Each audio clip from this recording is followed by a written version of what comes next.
Well, hello again, everybody. It's that time of the week, the Inside Blitz. It's week number 6. And guess who is here?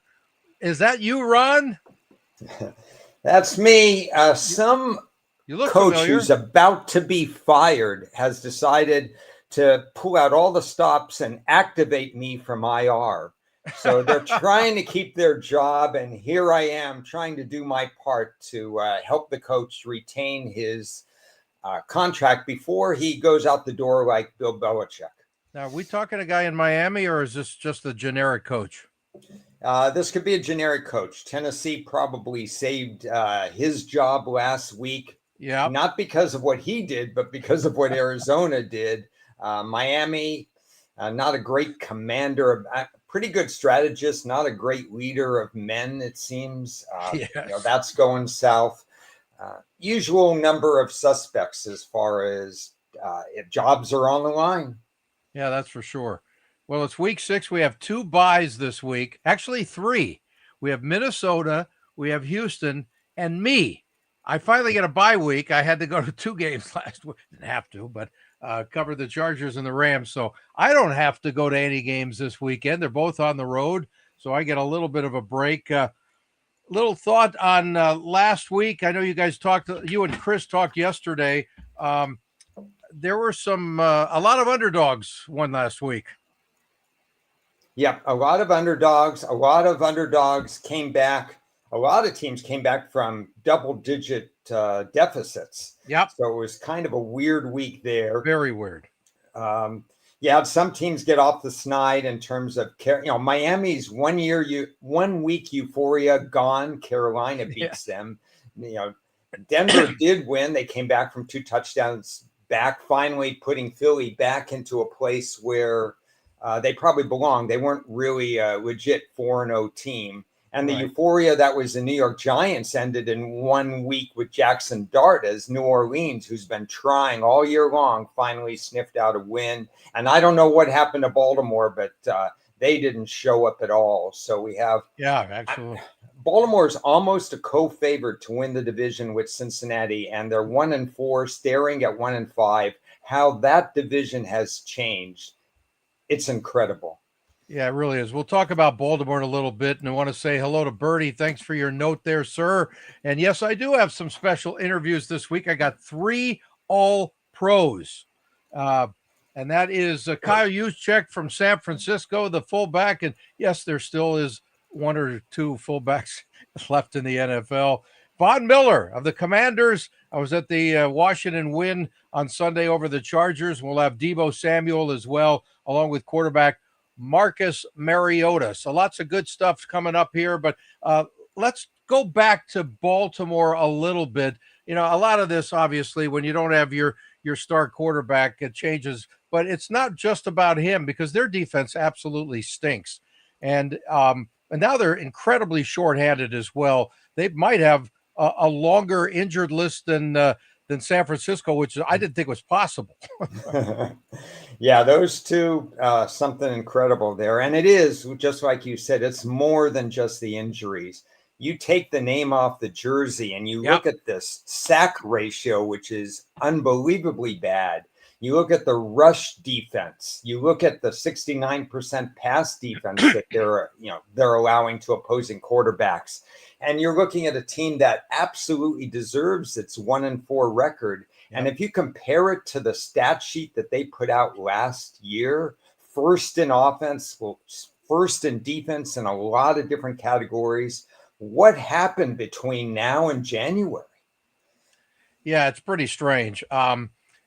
You got to wonder now, are they starting to be concerned? And I hate that word in sports. Everybody uses it, but in this case, it might fit better than most with John Harbaugh. I mean, are we getting to a point where they just don't listen to him anymore? Eventually that's going to happen. And, he's been around. You probably figured it might have happened 10 years ago, but do you think that could be a possibility?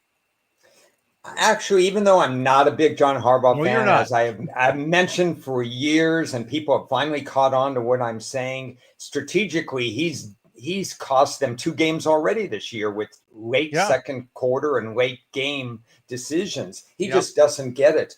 But he's a player's coach, and I don't think the players get into the decisions as much as whether or not the practices are good and whether or not he's paying attention to special teams, which he usually does, and so on. I think from a player standpoint, they're just not getting it done. They have a second-year defensive coordinator who's a young guy, Ott, who's not getting the job done. And I think they have to consider Harbaugh's loyal to his staff, but in this case, I think you got to do you something. have to consider a change.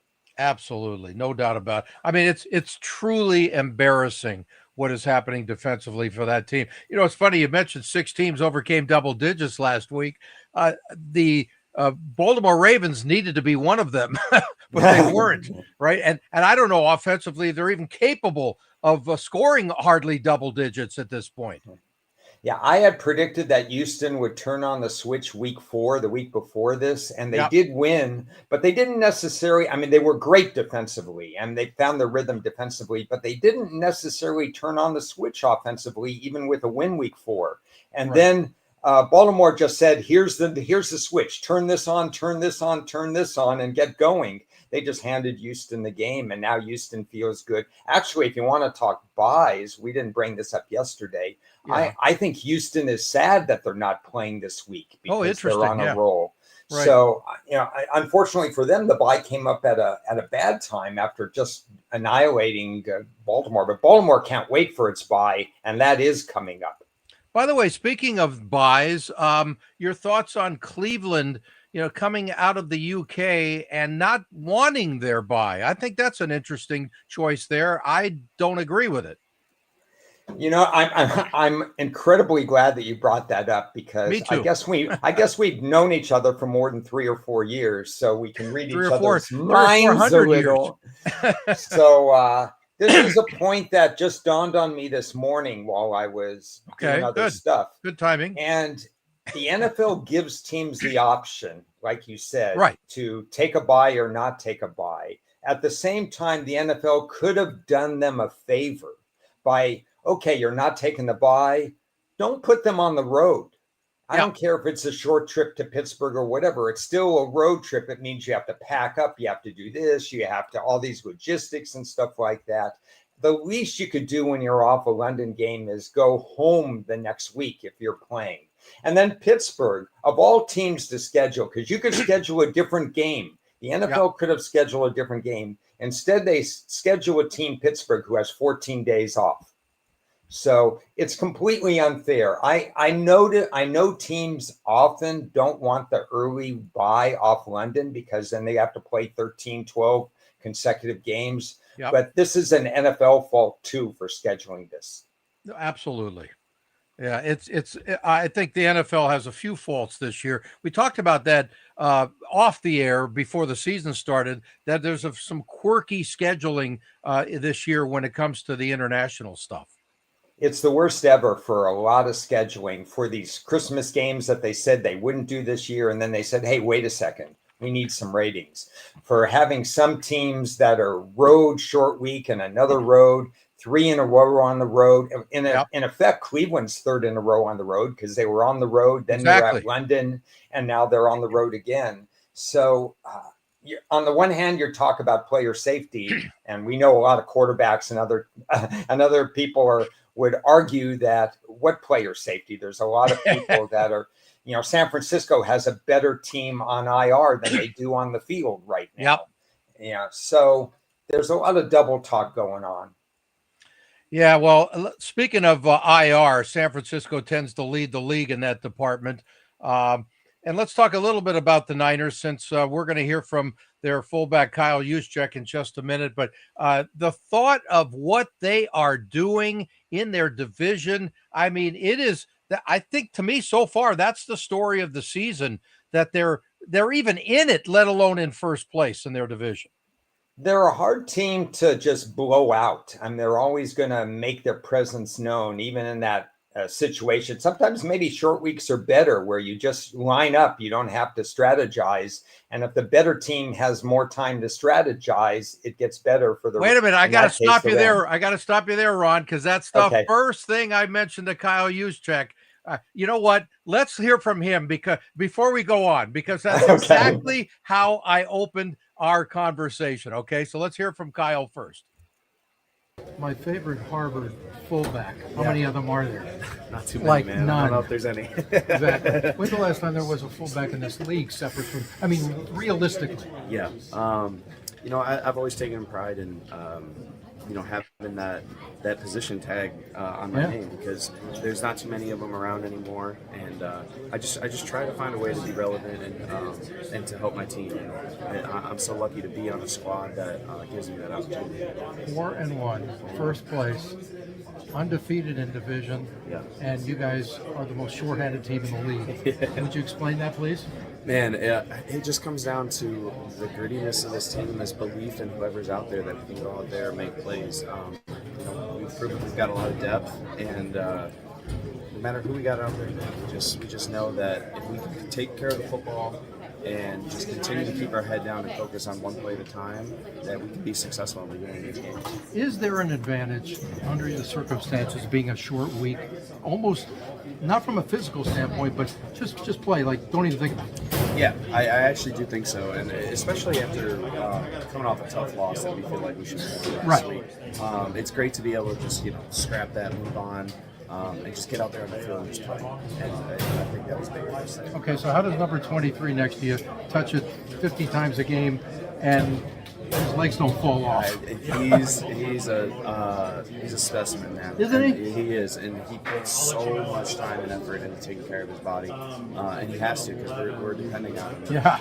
I'm thankful that he does. How do you explain if I know he's going to touch the ball every time, right? Yeah. I mean, come on. It's just a special dude. Special.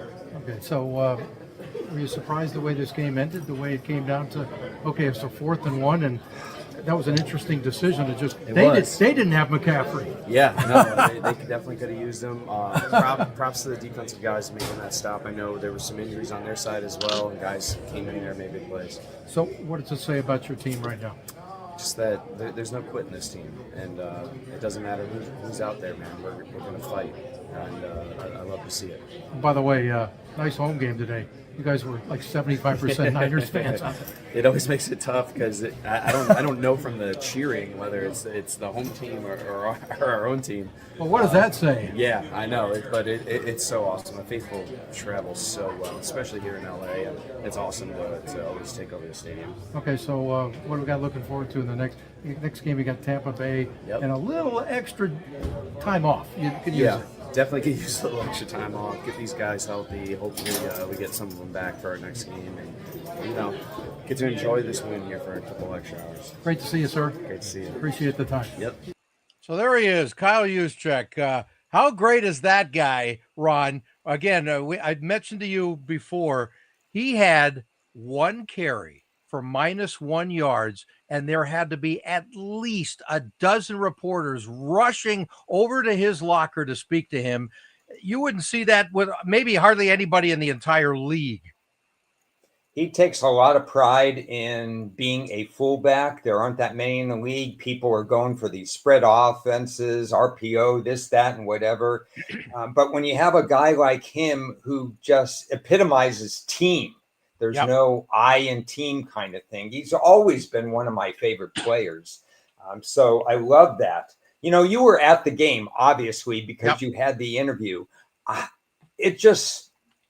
I understand having some 49er fans at the game, but it still baffles me where you have a team that's contending for championships in the Rams, and they have a public quarterback and a well-respected head coach, that they're just not getting the same fan support you get in other parts of the country. What's your explanation?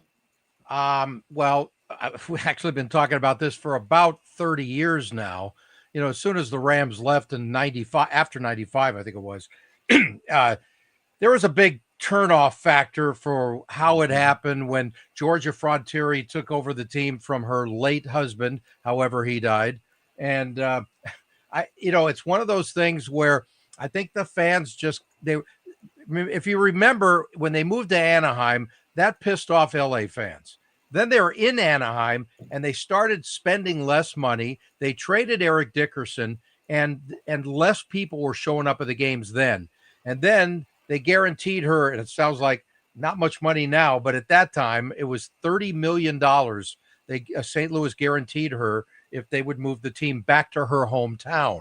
And remember, they didn't have a team anymore because the Cardinals had moved to Arizona. So all of that came into play. And then we had, 25 years without a team here in LA.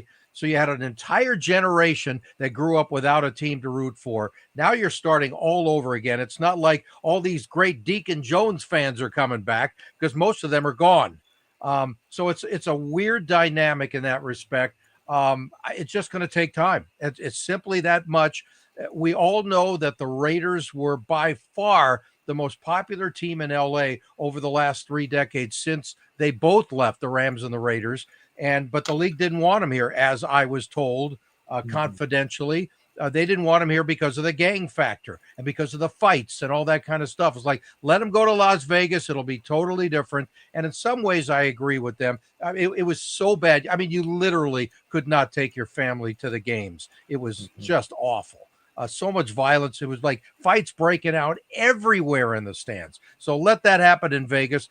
Vinny Bonsignor, one of my guests twice this week, who's the Vegas beat writer and reporter, has talked about some of that, you know what, there's still some issues there, but for the most part, there's so many transients in Las Vegas and people visiting just to come. So they're going to have issues the same way for a long time as well. And it's not their own team. Like the Vegas Golden Knights, that's Vegas's team. They started there. The Raiders, they're just a visitor from that hopefully will be there forever, of course. So a lot of that is a factor, and the same with the Chargers here in LA. And when San Francisco comes, one more thing on this, the previous week, we had Indianapolis here. And that was the strongest Rams reaction from the crowd I have heard since they have moved here during the regular season. So that was impressive. Maybe they've turned the corner. And I told everybody, they haven't turned the corner. 4 days from now, the Niners are coming, and it's going right back to where it was, and it was worse. It was at least 70% Niner fans. It wasn't even close. Yeah. So, yeah, excellent explanations. It seems to be a West Coast thing in terms of that. And I want to make a point about McCaffrey, but while I'm thinking about it, Vegas hosts Tennessee this week. And it's a comment that I made yesterday. Tennessee fans are not traveling fans right now either. You would think that if there's going to be a home field advantage for Vegas, it would be this Sunday, and then that's it could revert back later. Sort of like with the Rams and Indy, similar kind of a thing. That's what I think. McCaffrey has more than 100 receiving yards over rushing yards this year. Right. So as great as Hustek's been, and McCaffrey, his yards per reception, there's some running backs in the league. Their yards per reception are glorified runs. It's not very good at all. The tired old Ezekiel Elliott, you throw him the ball and the defense claps and celebrates because he doesn't go anywhere. Not true with McCaffrey. He can get yardage, but I'm really concerned about his 3.1 yards per carry. And I don't have the explanation that, they're beat up everywhere, San Francisco, but they're not that beat up compared to other teams on the offensive line. So it's one of my watch list items for this week. Can San Francisco jumpstart the run game at all? That's a good point. And it's funny. I saw Christian McCaffrey while I was standing next to his locker where Juszczyk was after the game. And he came over and started dressing. And I just made a quick comment to him. I said, "Hey, Christian, I talked about you on the show today," because that was last Thursday. And I said, "We expect you to touch the ball 50 times. You only touched it like 40 something only, right? That's catching and receiving." And I asked him, "Are you feeling okay?" He goes, "Actually, I feel really good." So that, and now he's got the extra rest. So that's a good thing too. But McCaffrey, I think he only averaged like 2.5 yards a carry in that game last week.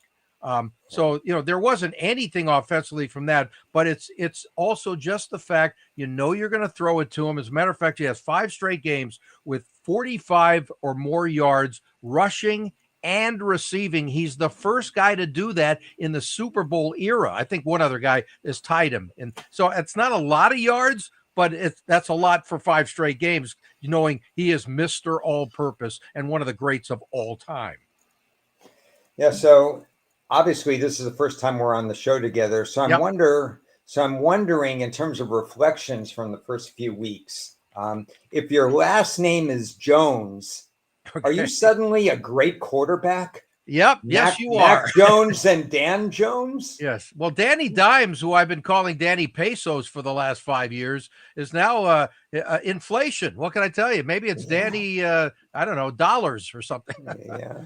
So, you got to give him credit. Look, another thing that I have talked about, and you'll hear from Marcus Mariota a little bit. I asked him this question about playing for different offensive coordinators and the consistency and the continuity that you need there over the years. Daniel Jones, I got to go back and look. I know we've talked about, different quarterbacks, how from the start of their career, they might have 4 or 5 OCs in the first handful of years, and that's a killer.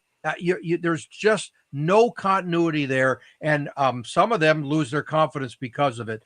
Your thoughts on that? Yeah, well, we saw Sam Darnold. It took a lot of years for him to get going. Yeah. Obviously, this year has not been fantastic for Geno Smith. Way too many mistakes, but he took a bunch of years to find his rhythm. But he has a new OC, and I want to talk about that in a minute too. And Baker Mayfield, he was bounced around from this to this and whatever, but he's always been just so engaged in games that it turns out not a bad number 1 pick. I was talking a couple of days ago about how we didn't know Baker Mayfield was going to be the first pick overall in that draft until that day. Exactly. And then that's unusual in this day and age, especially with social media and everything else that's going on. And it turns out he's outperforming a lot of the people that were drafted after him. I still, to this day, I've said it a few times on this show in the past, to me, Baker Mayfield is even a better story besides winning a Super Bowl. That's what makes Kurt, what's his name from the Rams?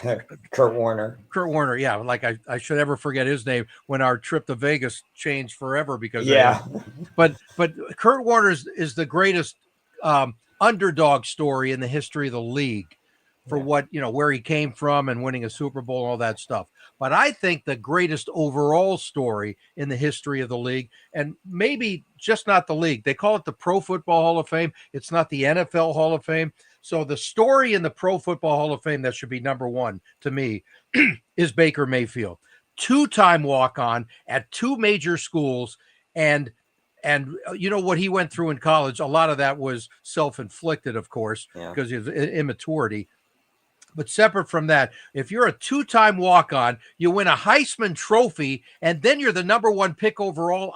As I've said since the beginning, if he threw only 5 interceptions in his career in the NFL and never played again, it would still be an unbelievable story because it's incredible, just those accomplishments.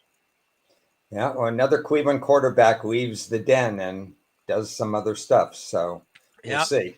Now, speaking of Cleveland quarterbacks, I'm feeling for my man Joe Flacco, who has opened up my shows this year, just before it was right before, I think a week before training camp opened. And Joe absolutely did a great show with me. It was fantastic. And we're just talking about what it's going to be like to play for the new coach in Cleveland, blah, blah, blah, and with all the kids. And here he is off to Cincinnati. So your thoughts about that? I guess Bill Belichick asked him, it's on to Cincinnati for him. Yeah, it's a little weird. We all thought Jake Browning, based on a couple of years ago, would be a little bit better than he was. Absolutely. Because he'd been with the system for 5 years. He could pick it up and stuff. But boy, oh boy, the turnover just mounted. And you're talking about 2 wide receivers, Higgins, who's underutilized, and Chase, who's outstanding. And it's not just defense where they have holes.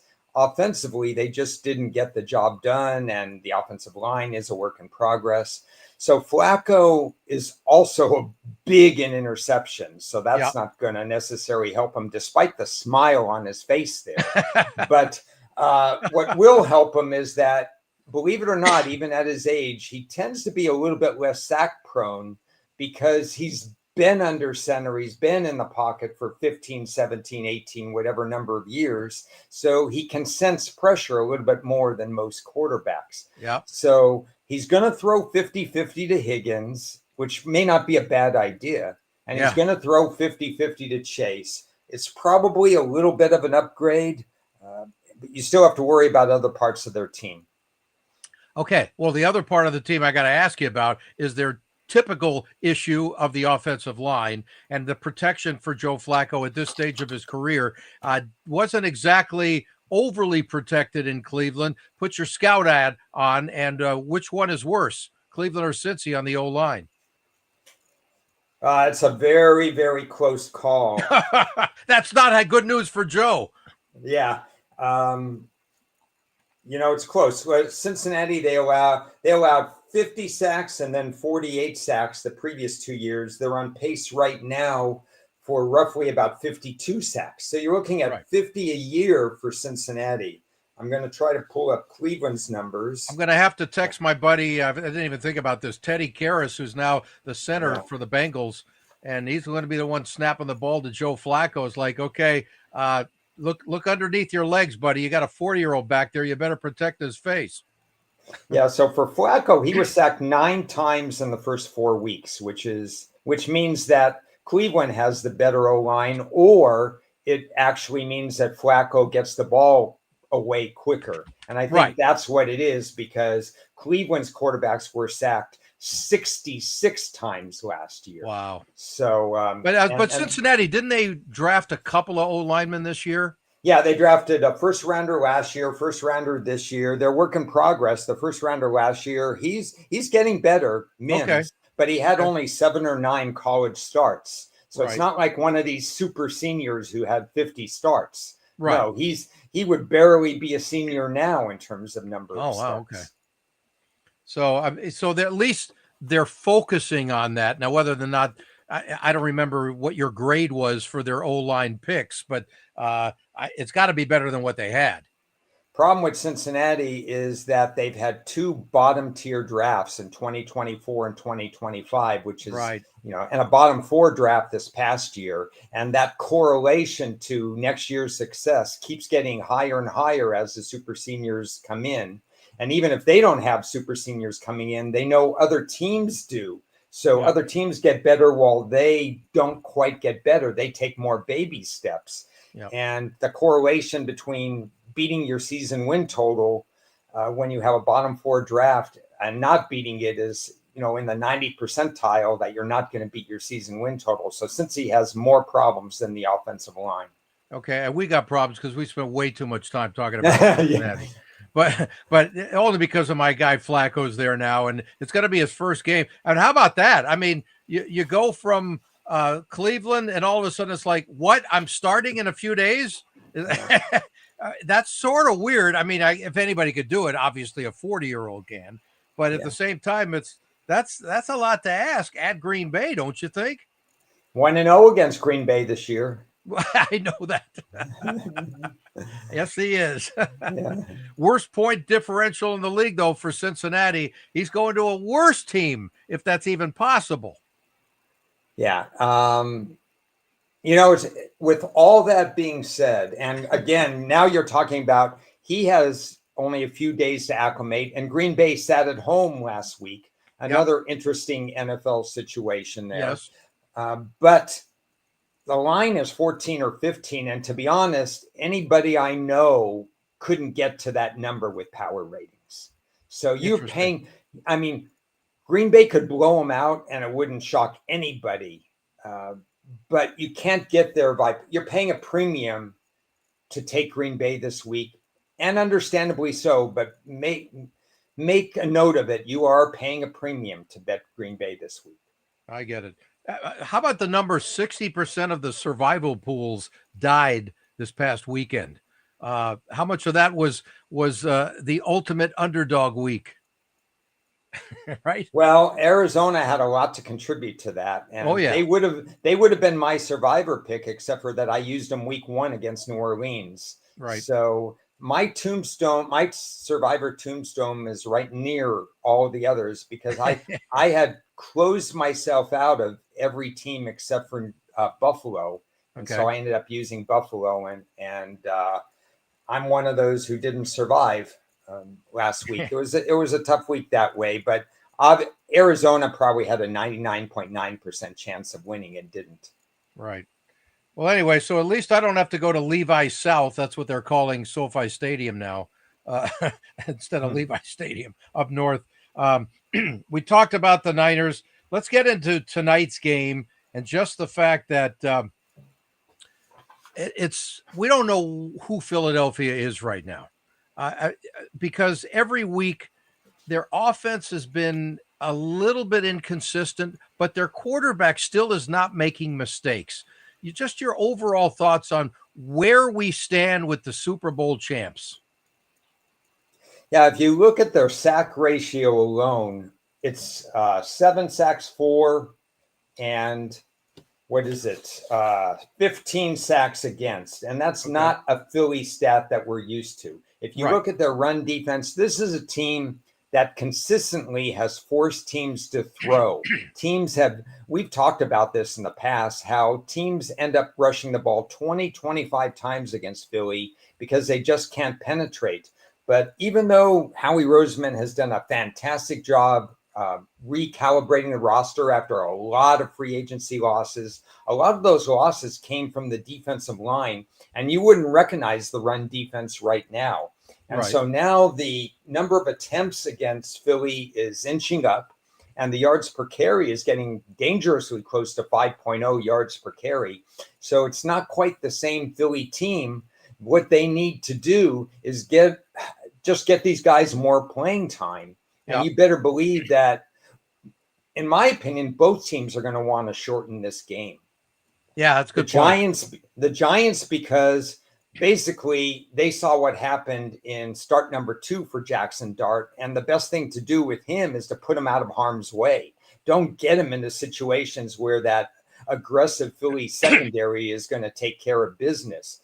And if you're Philadelphia and you just turned around and you looked at your numbers and said, oh, well, Barkley ran only 6 times last game. I wonder why we didn't use him. Yeah. I mean, you better use him against the New York Giants in a short week. He's the least fatigued guy on the field. Yeah, just looking at this thing that I posted up here, the one standout, which it always is, it always will be, welcome to football. That's number 1 on your list. Don't turn the ball over. Look at that, first in the league on the offensive situation. Very huge for Philadelphia to just say, whatever's going on with our team, we're not giving it up. Yeah, no, that's an awfully big statement, because in reality, this is a 2-3 team. Their stats read 2-3. Absolutely. Jamar Chase catches, CeeDee Lamb catches 1 of 2 or 3 balls, and Dallas could win that game. We know what happened in the Ram game with the blocked, field goal at the end and stuff like that. The Kansas City game, Mahomes throws the pick at, inside the 5-yard line, or they'd win that game. So, and maybe they should have won against Denver. You never know. But either way, you're looking at a 2-3 team that certainly is better than that. And they're 4-1. And you'd expect them to find a way to win against the New York Giants. And we'll see. Yeah. Quick thought on Jackson Dart so far. I thought his first game, I guess the first game they beat the Chargers, right, when he was out there. Yeah. It was okay. It wasn't great. A win is a win, and that's fantastic. But he wasn't great. And they played conservative with him. I wasn't overly impressed. Just your thoughts on him. He's not ready to be an NFL starter. Exactly. And in an ideal world, Russell Wilson or Jameis Winston would have started 12 or 13 games, so that he'd be watching for 2 years. Yeah, I mean, he's not ready. I think he's overachieved so far. Yeah. Yeah, I think this is a good sign, but they are keeping it simple for him. They're without Malik Neighbors, so they Yeah, exactly. lose that deep threat. But he has Yeah. 39 completions for 313 yards, so he's not going to be stretching the field. I would not look for him to stretch the field against Philadelphia. I don't think you're going to sniff 200 yards in this game passing. That's not the recipe that the New York Giants need. If he's passing for 200 yards, that means that they're behind and they're trying to go in different direction, or there's some fluke play, because the Giants need to run the ball. Since we are always the preferred Thursday night football pregame show, we have to have a pick on this game. I can only say I don't know how you can lay 7.5 in this game at all. At 7, whatever, but at 7.5, it's the Giants are nothing. Yeah, I would probably lean to the Giants. In reality, my line comes out, let's see, 8.5. So I'm in the ballpark. I understand with the short week and some Philly questions, they're not getting a lot of love right now. 7.5, 8.5, you're splitting hairs. There's not a power rating difference. Matchup wise, if you assume that Hurts goes away from the pass game, I mean, he threw the ball a million times last week, which I so greatly appreciate. I have him throwing the ball probably 25 times this. So we're going to flip it. And think that in this particular game, Philly finds a way to win and Barkley finds a way to get 99 yards tonight. All right, that's good. Let's spend about 12 seconds, the shortest tea break for the game in London. Denver at the Jets. Another game where, boy, I mean, the Jets are just so bad right now in many ways. But can you lay that much on the road? So far, Bo Nix he's coming off a better game, but he's been below average all season. Yeah, this is another game where, understandably so, I believe the lines makers made a decision that they would like a little bit of Denver money. In reality, the way self-inflicted wounds by the New York Jets, they find every way possible to beat themselves. And nobody really trusts Fields to throw downfield. Garrett Wilson, fantastic on contested catches. So he's likely to be thrown 2 or 3 deep balls. If Garrett can catch one of them, it could change the narrative. But going to London off their last game, it's just not a great situation for Denver, in my opinion. You're looking at teams like Philly and Denver, probably more chances to win than the New York teams, because they know how to win, and the New York teams find ways not to win. But in reality, it's probably a little bit better spot for the Jets. That's my 12 seconds. Okay, that was a long 12 seconds. That's all I can say. I'm staring at my second hand right now.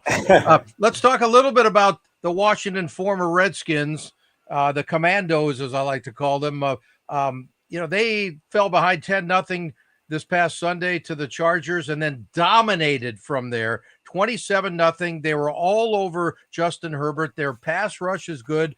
And there's some old guy named Von Miller still involved in that team, and he's playing great. He doesn't have to play every down anymore. I think he's 36. We're going to hear from him in a second. Just a quick thought on the Washington D.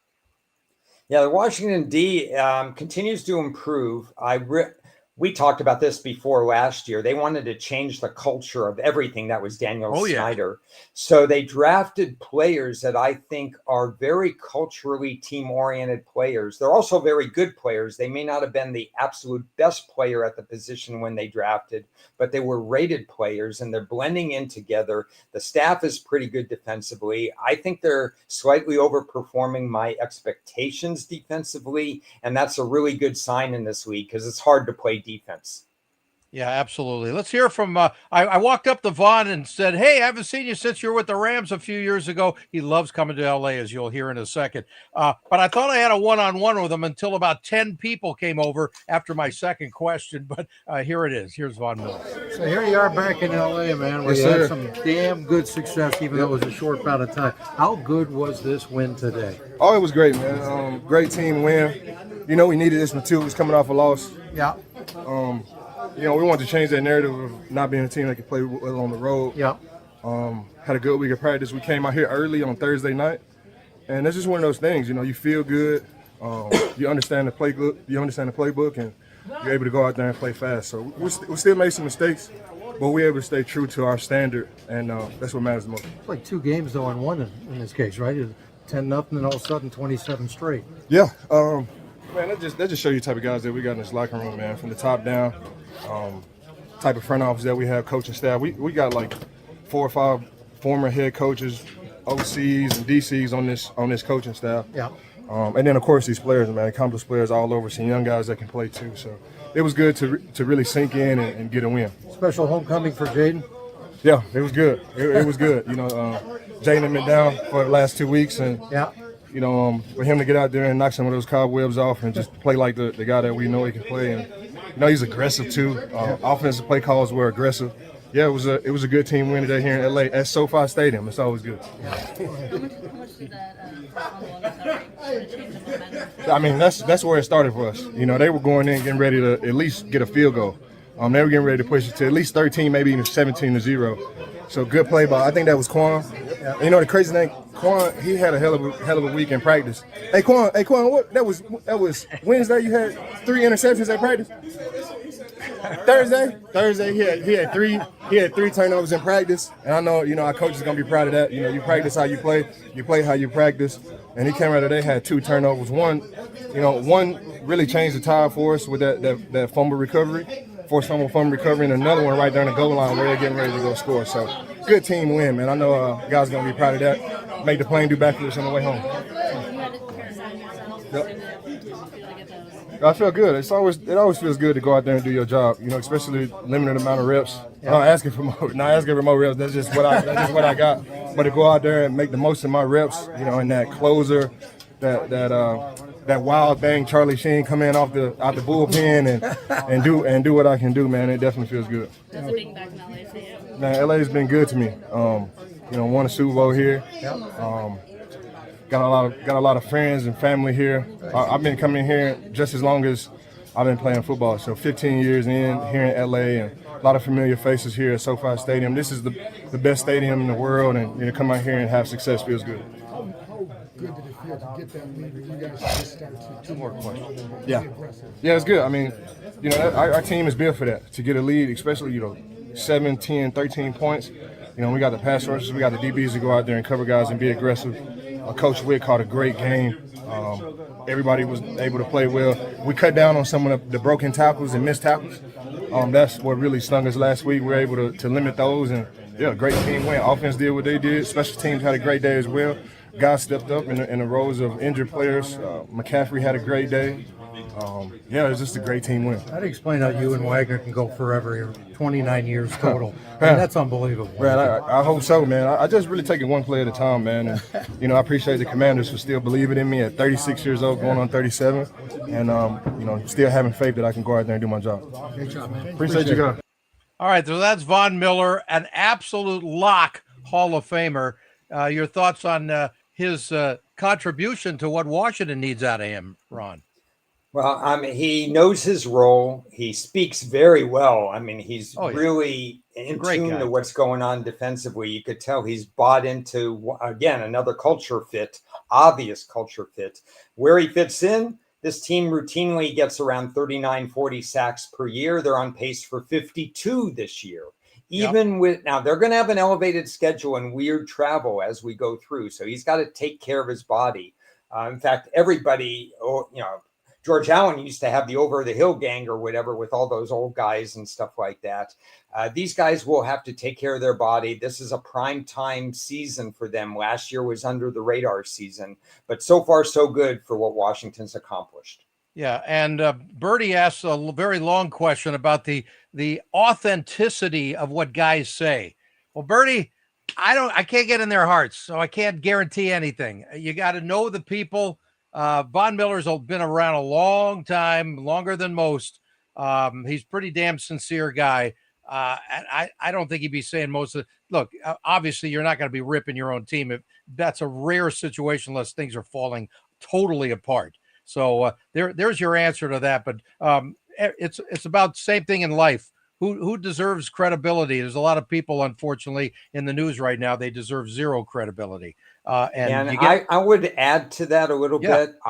I think you saw how he expanded on some of his answers. I Yep. think if you're disinterested, you give like 5-word answers. And Absolutely. Stuff Absolutely. That's a good point.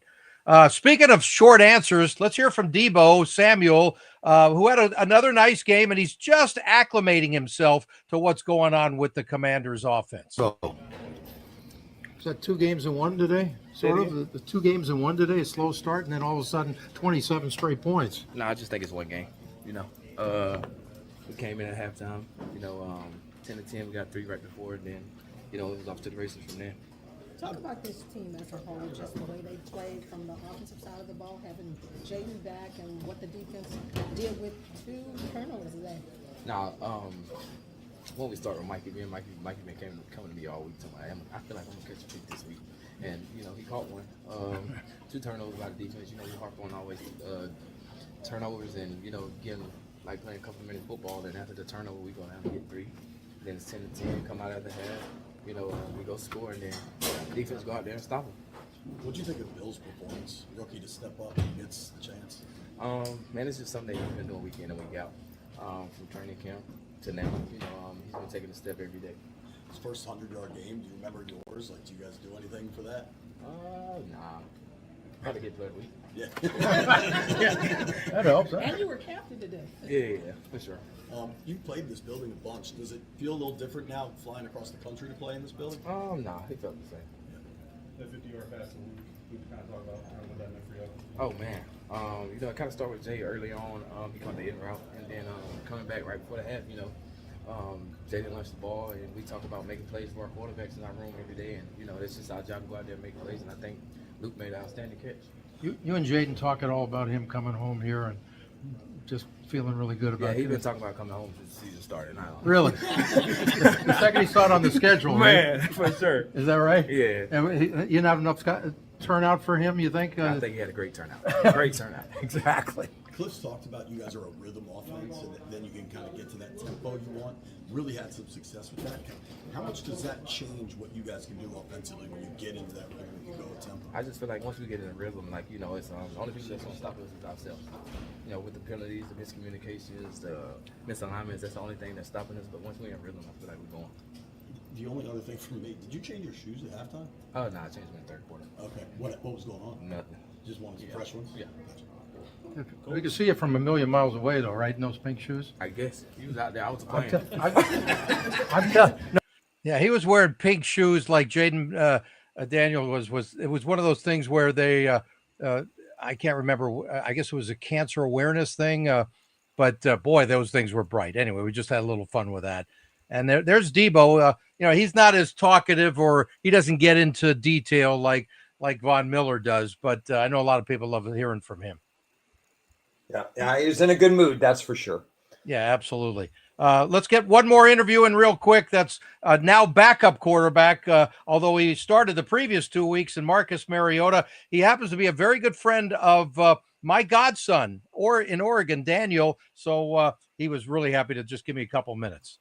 We are with Marcus Mariota, Washington quarterback. That's a hell of a win today, guy. It was huge. I thought it was very complimentary on all sides.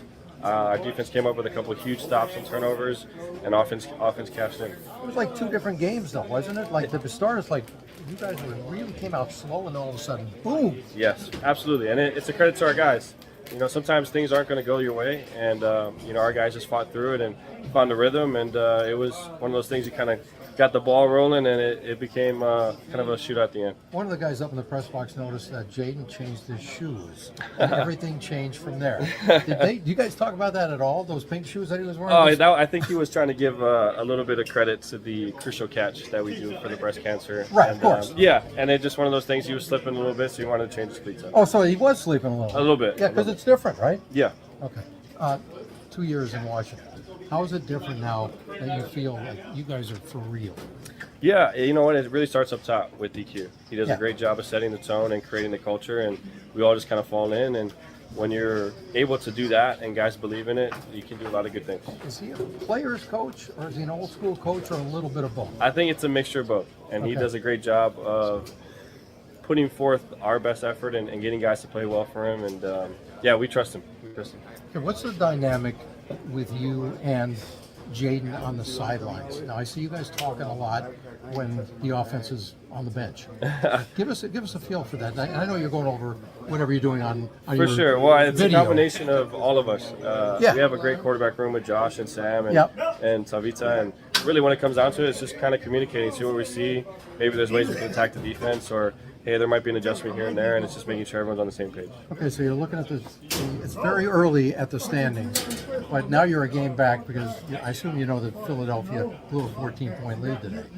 It's still a lot of football. No, but it's not. It helps. It's a lot of football. And at the end of the day, we just got to take care of the business that's in front of us, and we look forward to Chicago next week. Okay, but you play them 2 of the last 3 games of the season, so that's sort of weird scheduling it there, isn't it? To make things a little more focused on everything. Yeah, we'll see. We'll see when it comes to that point. But like I said, right now we're just focused on next week. A couple of things. A bye week comes in week 12. Do you prefer it earlier or later? Really doesn't matter to me personally. Really? I think it just at the end of the day, whenever you get a chance to get some time off, it's great. We had an early Thursday game, which kind of had a mini bye coming out of the second week. So depends on however they want to do it for us. We'll just line up and play wherever they need us to. One more thing. We talk about on our show, it's called the Inside Blitz, do an NFL show every Thursday. And that's what this show is going to be on. Oh, nice. So we talk a lot about quarterbacks playing for different OCs and how much that really affects their careers. Can you give your feeling on that at all? Like when you play for a lot of them as opposed to the same guy, and it helps the consistency and things like that? Well, I think you said it best. Consistency is awesome early on in your career. Right. I think it creates stability.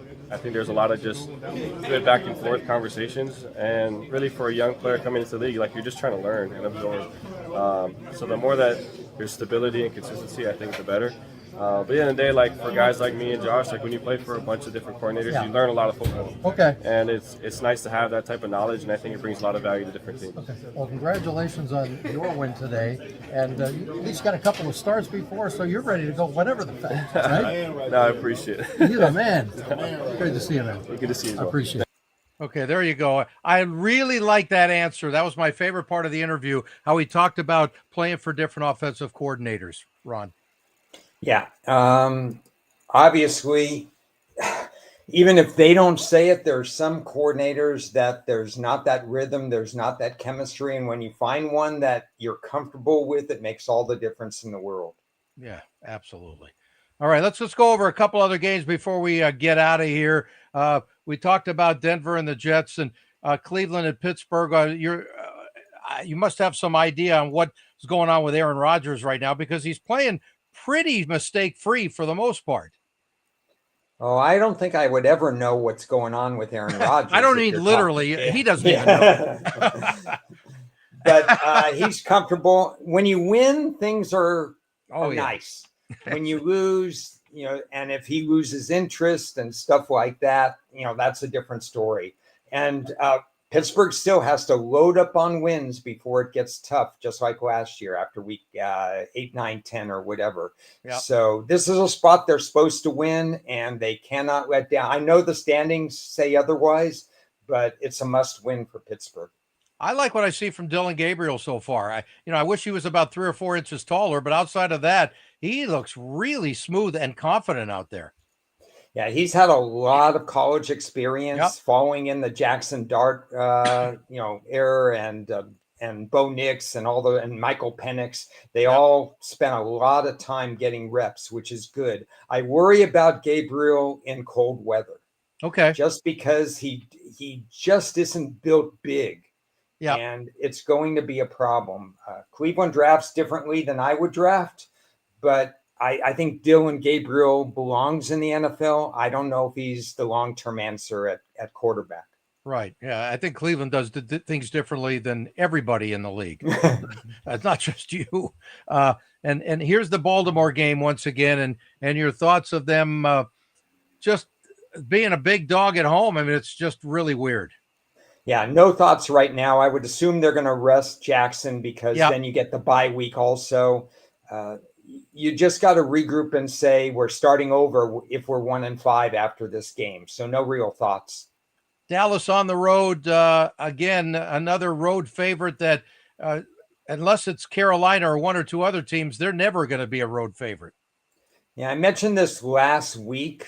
Yep. Not last week, but yesterday with Yesterday. Chris. Okay. Both of these teams think they're playoff bound. And Yeah. why not? Because the 7th spot is up for grabs, and Yep. 2-3, 2-1. So you get them in their best frame of mind. Yeah, absolutely. How about Indianapolis? Again, we don't know what Danny Dimes is going to show up, except for so far the good version has been there pretty much every week. Yeah, I've kind of suspended analysis on this game. Number one, because I'm a little off on Indy. They're obviously proving their point. I have them tied 6th in power rating, which is a number I never thought I'd say for Indy at this time of year with Daniel Jones. And Arizona, Kyler Murray hasn't practiced 2 days in a row. So we're waiting on that. Yep. And Seattle had not allowed 20 points all season in any game, and then they give up 38 last week. So what Seattle team is real here at Jacksonville? Well, this is a sneaky good game, a really sneaky good game between two teams that are Seattle's overperforming offensively, in my opinion. Yep. And Jacksonville's overperforming in a lot of areas, in my opinion. Sneaky good game. I like the fact Jacksonville stays at home. I think it might have been a flat spot if they beat Kansas City and then had to go on the road. Just a good game. No personal opinion on who's going to win.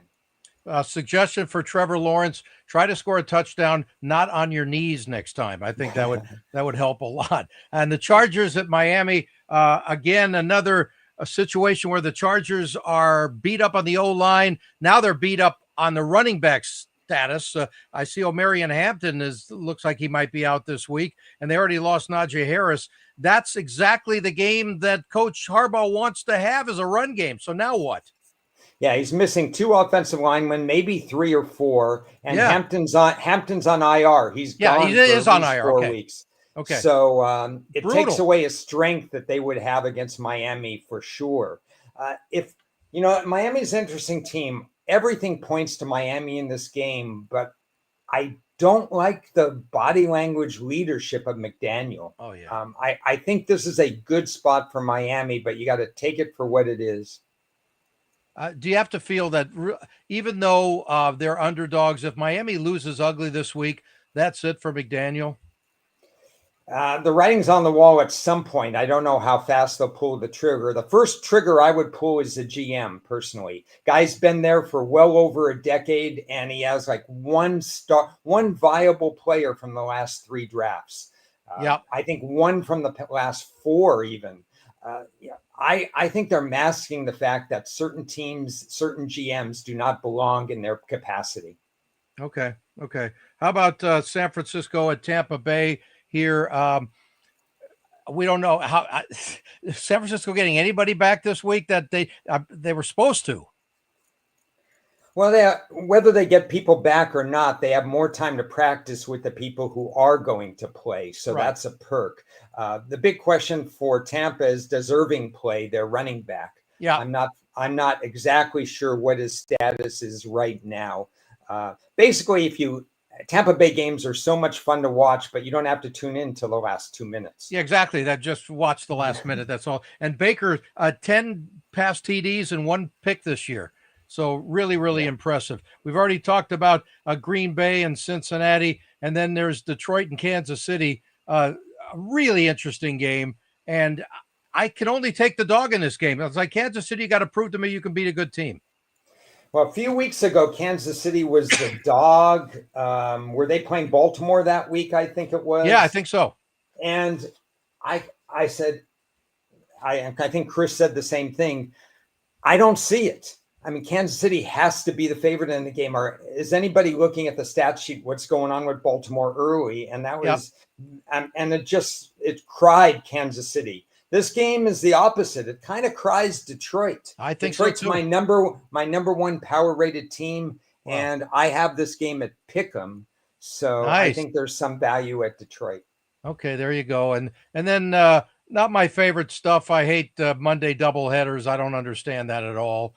Especially when they overlap each other sometimes. But Buffalo at Atlanta, Buffalo's D has got to pick up.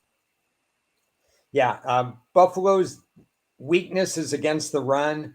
Atlanta's path to victory is Bijan Robinson, who might have a monster day. I know Buffalo's going to try to load the box against him, but he's still I mean, he's one of those running backs that is exceeding expectations in a year where running backs are not exceeding expectations.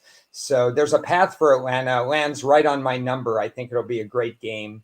And then the Chicago-Washington game, the big thing about this game is I don't want to trust the stats because you have a new coach off an early bye.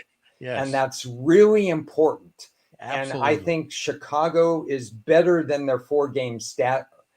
Either they're better than their 4-game stat sheet or they're just not going to be good enough this year. Yeah. Because if there's ever going to be a correction made, this is the week where you make corrections and you forget about this because they finally have time to think about how their team is doing as opposed to planning for another team. I mean, Ben Johnson, it's just in tough every week, preparing. It's hard for a coach like that who's never been at this level to do that, to be able to sit back for a week. And he's got a tough task. It's still Jalen Daniels and a lot of good Washington players.